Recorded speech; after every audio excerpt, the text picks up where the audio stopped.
Kira-kira bagaimana Bapak dan Ibu mau tahu apa saja tumbuhannya? Iyalah. Mau tahu ya? Yang pertama dengan tumbuhannya. Oh, sirsa. Nah, benar sekali ya, sirsa ya. Jadi untuk tumbuhan sirsa, bisa melanda ya. Nah, untuk tumbuhan sirsa ini zat anti kankernya itu 35%. Nah, zat anti kanker yang mencapai di atas 75% itu bisa juga untuk pengobatan kanker. Kalau di bawah 75% hanya untuk pencegahan kanker. Berarti tumbuhan sirsa hanya untuk pencegahan Ibu ya. Nah, bagi Bapak dan Ibu yang punya sakit mah, punya sakit mah Bu? Punya ya. Jangan. Kalau punya sakit mah, nggak usah konsumsi buahnya Bu, tapi daunnya. Yang punya tekanan darah rendah tapi nggak punya sakit mah, itu konsumsi buahnya, jangan daunnya ya Bu ya. Daunnya nanti turun tekanan darahnya. Yang punya dua-duanya nggak usah konsumsi ini, kita pakai alternatif yang lain ya. Nah, cara pengolahannya, Bapak dan Ibu cukup mengambil buah sirsa yang sudah matang ya. Buah sirsa yang sudah matang lalu diperas. Baru itu boleh ya, tidak saya larang, tapi menggunakan juicer. Nggak boleh masuk ampasnya ya. Nah, setelah diambil murni airnya saja, tidak boleh dicampur dengan apapun ya, sebanyak 250 cc. Kalau kesulitan Ibu punya gunakan takaran atau gelas pas 250 cc. Diminum 1 kali sehari, rutin, tidak boleh putus-putus setelah makan selama 12 bulan atau 1 tahun. Sama Bu? Kenapa Bu? Nah, masalahnya apa? Buahnya yang susah, buahnya yang susah ya, nggak setiap hari ada, bisa balik ke daunnya. Nah, untuk daunnya, cara pengolahan yang benar ya. Untuk daunnya, cara pengolahan yang benar, Bapak dan Ibu cukup mengambil 9 sampai 10 lembar daun sirsa yang sudah tua, bukan yang hijau yang sudah tua. Lalu direbus menggunakan 3 gelas air sampai mendidih. Setelah mendidih, dimatikan api kompornya, cukup diambil 1 gelasnya saja.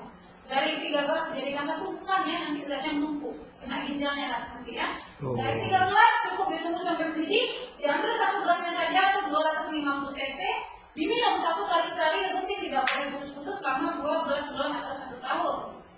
Karena untuk 35% itu jangka waktunya harus 1 tahun. Sanggup Bu?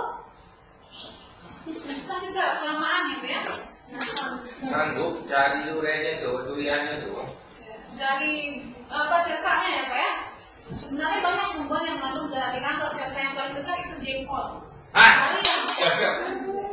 Jari ya atau jengkol itu zat anti kankernya itu hanya 5%. Boleh nggak mengkonsumsi jengkol 5% selama berapa tahun itu Pak? Ini selama itu nanti setelah kanker yang teratasi sakit pinggangnya muncul. Ya, ini penyakitnya. Kalau sakit pinggang itu 2 UB.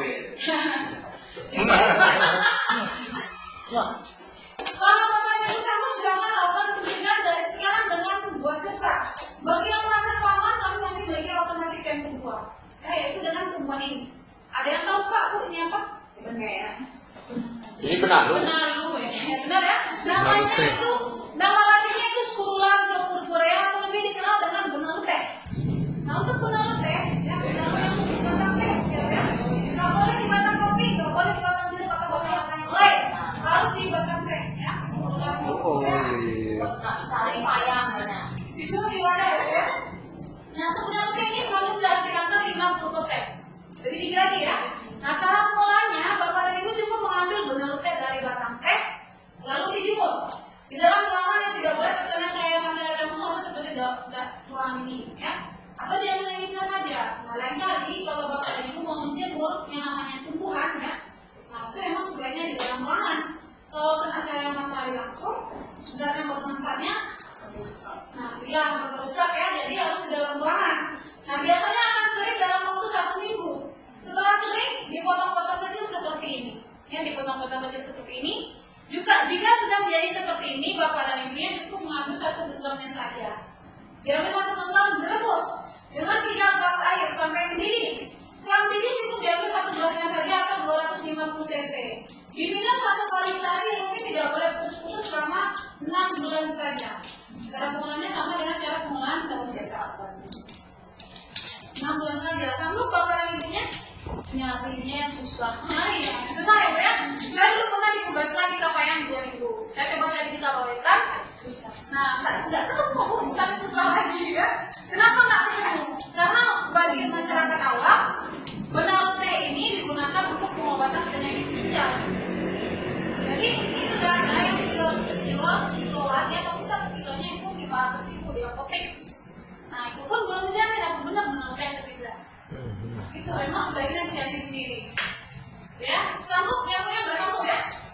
terlalu lama. Mencarinya susah ya.